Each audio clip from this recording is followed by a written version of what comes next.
에스겔 41장. 그리고 그는 나를 성소로 데려갔다.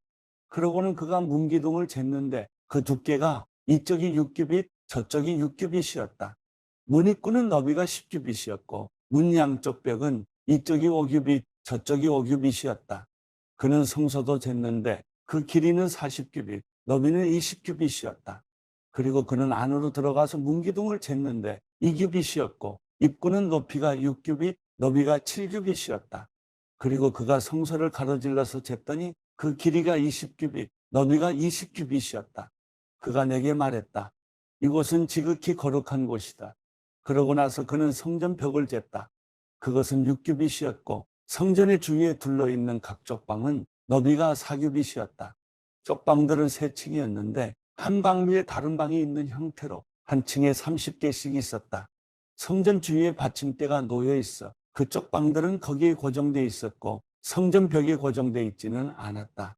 성전 벽에 고정돼 방을 지지하고 있는 받침대가 계단처럼 놓여 있었으므로 층이 올라갈수록 쪽방들은 넓어졌다. 그러므로 아래층에서 중간층을 지나 2층으로 올라감에 따라 그 구조물의 넓이가 넓어지게 된 것이다.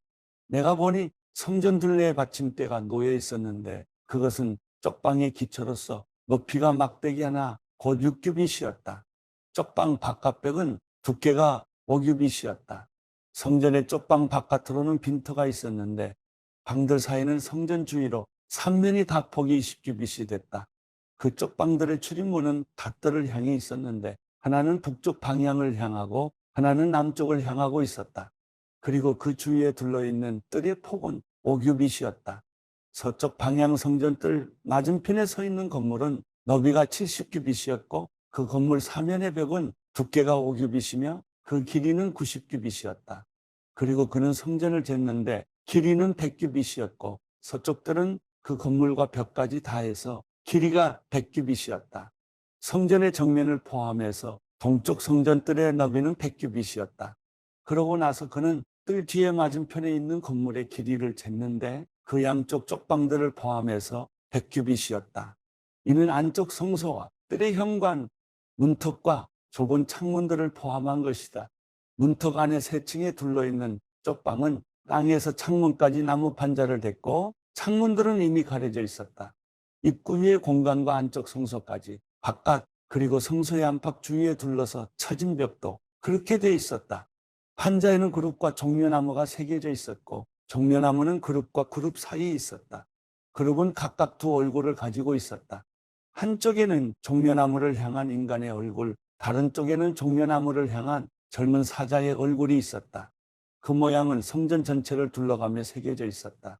바닥에서부터 입구 위쪽 부분까지 그룹과 종려나무가 성소벽 전체에 새겨져 있었다. 성전의 문기둥은 네모나게 생겼고 성소의 정면도 그렇게 생겼다. 나무로 된 제단은 높이가 3규빗, 길이가 2규빗이고 모서리와 길이와 옆면이 나무로 만들어졌다. 그 사람이 내게 말했다. 이것은 여호와 앞에 있는 탁자다.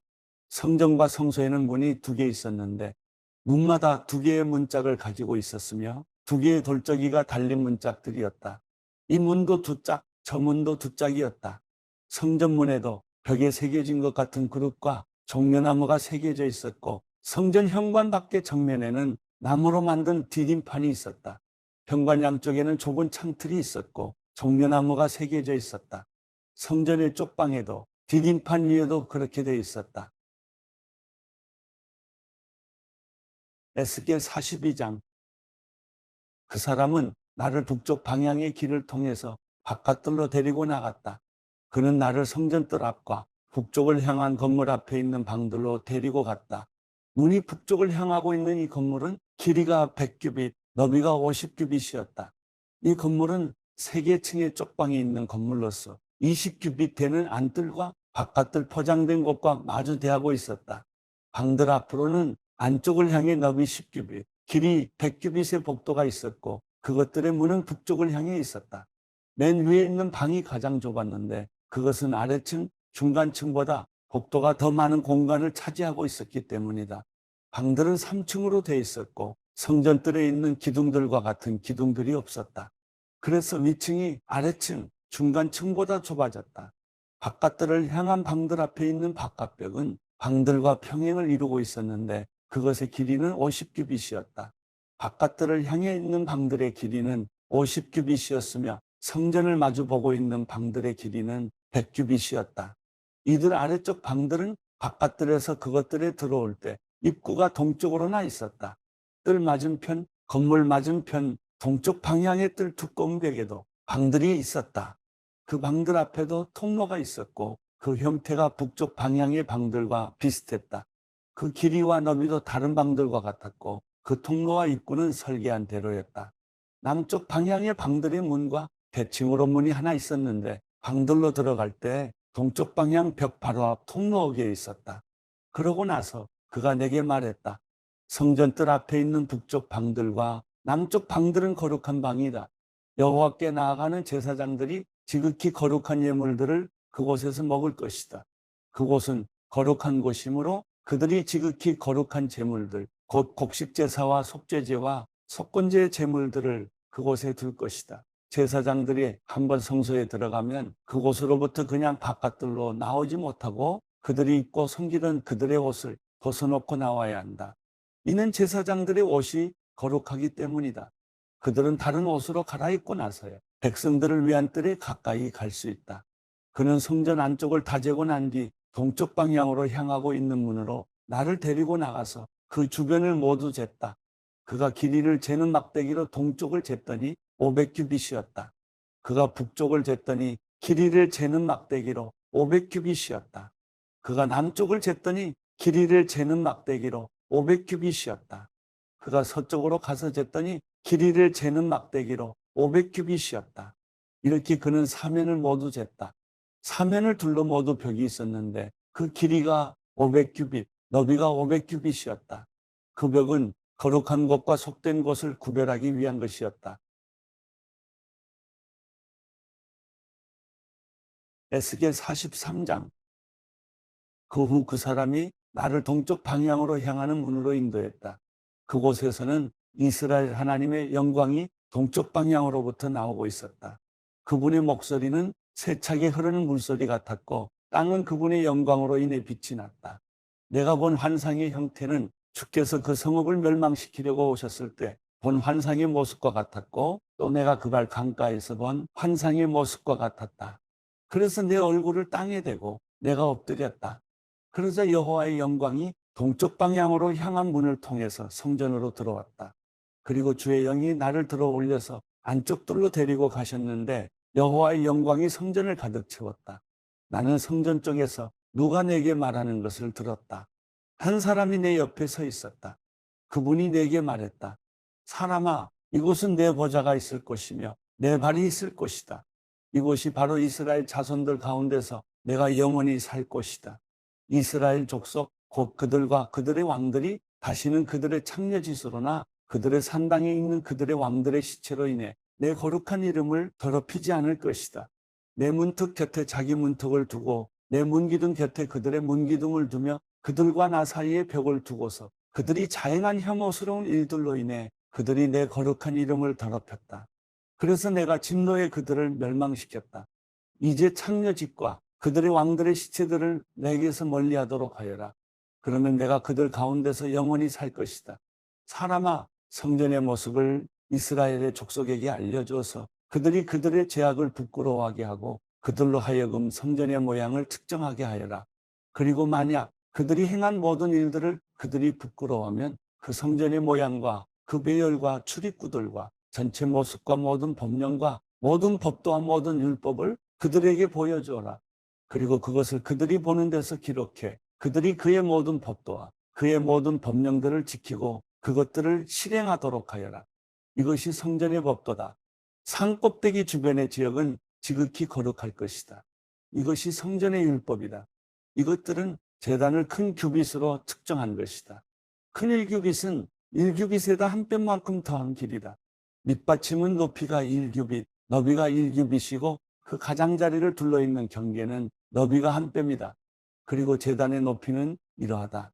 바닥에 닿는 밑받침부터 아래쪽 단까지는 높이가 2규빗, 단의 너비가 1규빗이고 그 다음부터 그 다음 단까지는 높이가 4규빗, 단의 너비가 1규빗이다. 번제단의 높이는 4규빗이고 그 위에 솟은 뿔이 4개다. 번제단은 길이가 12규빗, 너비가 12규빗으로 정사각형이다. 그 밑에 단도 길이가 14규빗, 너비가 14규빗으로 정사각형인데 그 가장자리를 둘러있는 경계는 2분의 1규빗이고 1규빗짜리 받침이 둘러있다. 제단의 계단은 동쪽을 향하고 있다. 그리고 그분이 내게 말했다. 사람아, 주 여호와가 이렇게 말한다. 이것들은 제단 만드는 날에 그 위에서 번제를 드리고 그 위에 피를 뿌리는 제단에 관한 규례들이다. 사독의 후손들로 나를 섬기려고 내게 다가오는 레위 사람들인 제사장들에게 너는 속죄제물로 어린 수송아지 한 마리를 주어라. 주 여호와의 말이다. 너는 그 피를 조금 가져다가 제단 위에 내 뿔과 제단 아래다 내 기퉁이와 그 가장자리에 발라서 제단을 정결하게 하고 속죄하여라. 너는 속죄제물로 수송아지를 가져다가 성소 밖에 있는 성전에 정해진 장소에서 태워라. 둘째 날에는 내가 속죄제물로 흠없는 순염소 한 마리를 들여서 수송아지로 정결하게 한 것처럼 제단을 정결하게 하여라. 내가 제단을 정결하게 하기를 끝마쳤을 때 흠없는 수송아지 한 마리와 양떼 가운데 흠없는 순양 한 마리를 드리도록 하여라. 내가 여호와 앞에 그것들을 드려라. 그리고 제사장들은 그 위에 소금을 뿌려서 그것들을 여호와께 번제로 드릴 것이다. 너는 7일 동안 속죄제물로 매일 순염소 한 마리를 준비하고 또한 흠없는 어린 수송아지와 양떼 가운데 흠없는 순양 한 마리씩을 준비하여라. 7일 동안 그들이 제단을 속죄하고 정결하게 해 봉헌할 것이다. 이날들이 끝나고 8일째 되는 날과 그 이후에는 제사장들이 네 번 제물과 화목제물을 제단에 바칠 것이다. 그러면 내가 너희를 받아들일 것이다. 주 여호와의 말이다. 사도행전 3장. 어느 날 오후 3시 기도 시간에 베드로와 요한이 성전으로 올라가고 있었습니다. 사람들이 태어나면서부터 걷지 못하는 사람을 메고 오는데 그들은 그가 성전에 들어가는 사람들에게 구걸할 수 있도록 아름다운 문이라는 성전문에 그를 날마다 앉혀놓았습니다. 그는 베드로와 요한이 성전으로 들어가려는 것을 보고 구걸했습니다. 그러자 베드로가 요한과 함께 그를 주목하면서 우리를 보시오라고 말했습니다. 그는 그들에게서 무엇을 얻을까 하고 그들을 쳐다보았습니다. 베드로가 은과 금은 내게 없으나 내게 있는 것을 당신에게 주겠소. 나사렛 예수 그리스도의 이름으로 일어나 걸으시오라고 말하고 그의 오른손을 잡아 일으키니 그의 발과 발목이 곧 힘을 얻어 뛰어 일어나 걷기 시작했습니다. 그는 걷기도 하고 뛰기도 하며 하나님을 찬미하면서 그들과 함께 성전으로 들어갔습니다.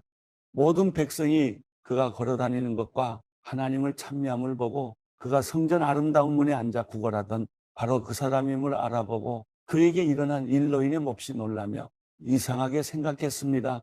그 사람이 베드로와 요한을 붙잡고 있을 때 모든 백성이 크게 놀라 솔로몬의 행각이라 불리는 곳으로 달려와 그들에게 몰려들었습니다.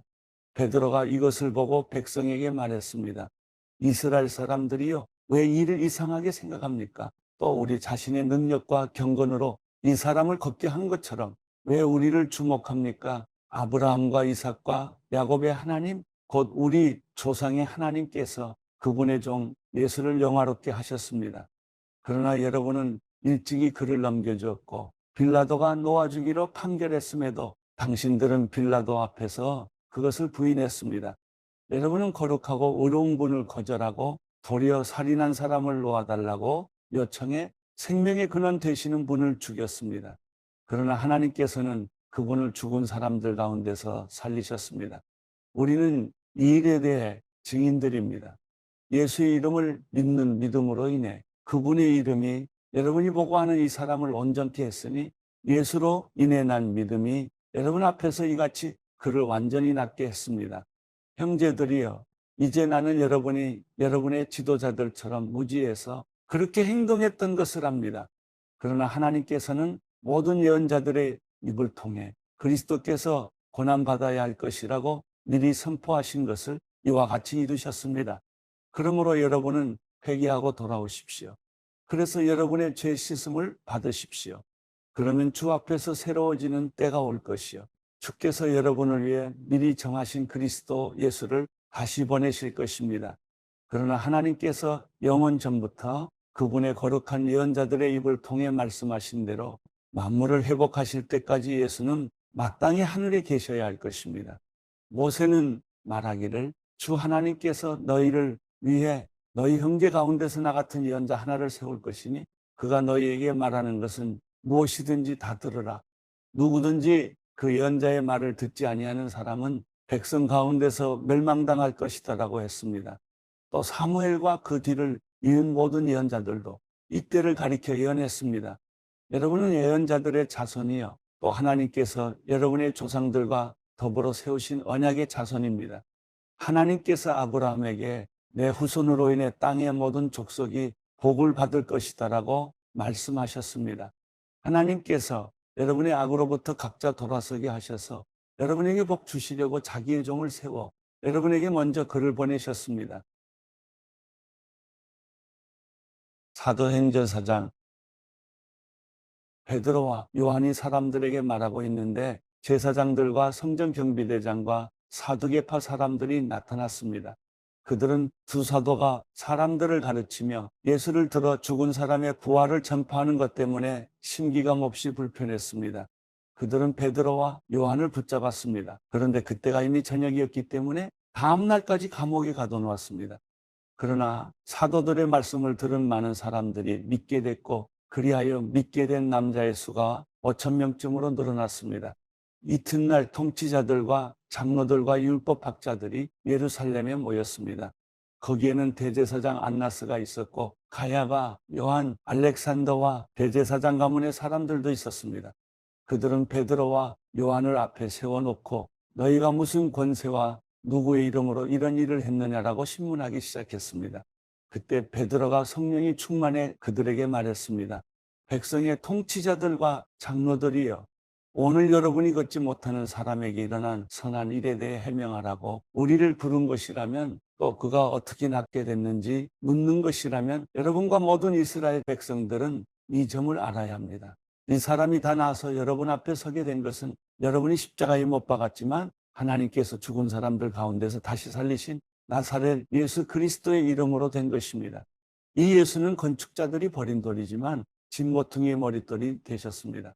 예수 외에 다른 어느 누구에게서도 구원을 받을 수 없습니다. 하나님께서는 하늘 아래 우리가 구원받을 만한 다른 이름을 우리에게 주신 일이 없기 때문입니다.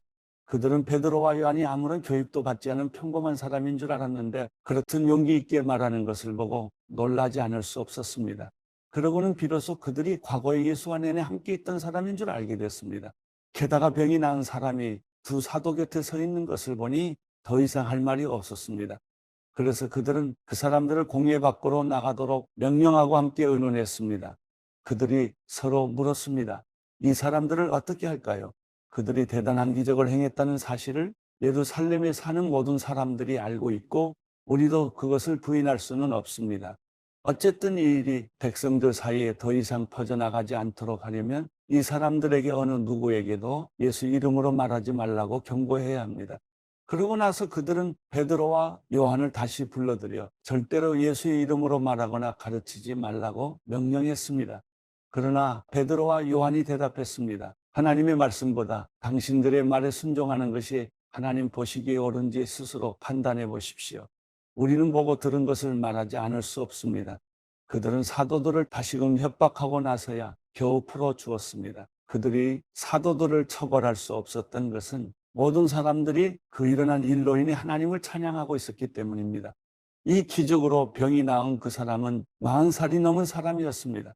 베드로와 요한도 풀려나자마자 자기 동료들에게 돌아가 대제사장들과 장로들이 한 말을 모두 전해주었습니다. 그들은 이 말을 듣고 함께 소리 높여 하나님께 기도했습니다. 주여, 주께서는 하늘과 땅과 바다와 그 안에 있는 모든 것을 지으신 분이십니다. 주께서는 주의 종 우리 조상 다윗의 입을 통해 성령으로 말씀하셨습니다. 어째서 민족들이 분노하며 사람들이 헛된 음모를 꾸미는가? 세상의 왕들이 일어나고 통치자들이 함께 모여 주와 그분의 그리스도를 대항하고 있구나. 그런데 정말 헤롯 안티파스와 본디오 빌라도가 주께서 기름 부으신 거룩한 종 예수를 반대하며 음모를 꾸미려고 이방 사람들과 이스라엘 백성들을 이 성에서 만났던 것입니다. 주의 능력과 뜻의 미리 정하신 일을 그들이 단지 이룬 것뿐입니다. 그러니 주여 그들의 위협을 보고 주의 종들을 도와 주의 말씀을 담대하게 전하게 하소서. 주의 손을 펴서 주의 거룩한 종 예수의 이름을 통해 병을 고치게 하시고 표적과 기사를 행하게 하소서. 그들이 기도를 마치자 모여있던 곳이 진동했습니다. 그리고 그들은 모두 성령으로 충만해져 하나님의 말씀을 담대하게 전했습니다. 믿는 사람들은 모두 한마음 한뜻이 됐습니다. 자기 재물을 조금이라도 자기 것이라고 주장하는 사람이었었고 가진 것을 모두 공동으로 사용했습니다. 사도들은 큰 권능으로 주 예수의 부활에 대해 증언했고 풍성한 은혜가 그들 모두에게 임했습니다. 그들 가운데 부족한 것이 있는 사람은 전혀 없었습니다. 이따금씩 땅이나 집을 소유하고 있던 사람들이 그것을 팔아서 돈을 가져다가 사도들의 발 앞에 바쳤습니다. 그러면 누구든 필요한 사람에게 나눠줬기 때문입니다. 키프로스 출신인 요셉이라는 레위 사람이 있었습니다. 사도들은 그를 바나바라고도 불렀는데 바나바는 위로의 아들이라는 뜻입니다. 그 사람이 자기의 밭을 팔아서 그 돈을 사도들의 발 앞에 갖다 놓았습니다.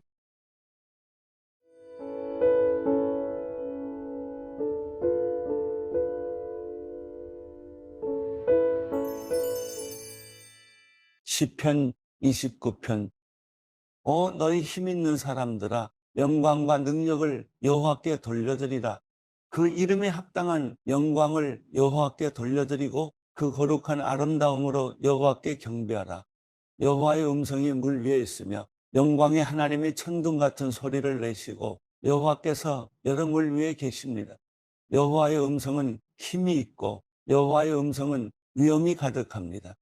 여호와의 음성은 백향목을 부러뜨리며 여호와께서 레바논의 백향목을 산산조각 내십니다. 그분께서는 레바논이 송아지처럼 뛰게 하시고 시련이 들송아지처럼 뛰게 하십니다.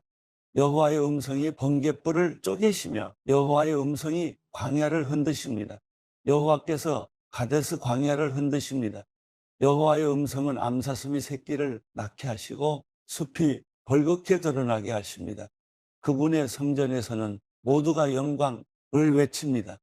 여호와께서 홍수 위에 앉아 계시니 영원히 왕으로 앉으신 것입니다.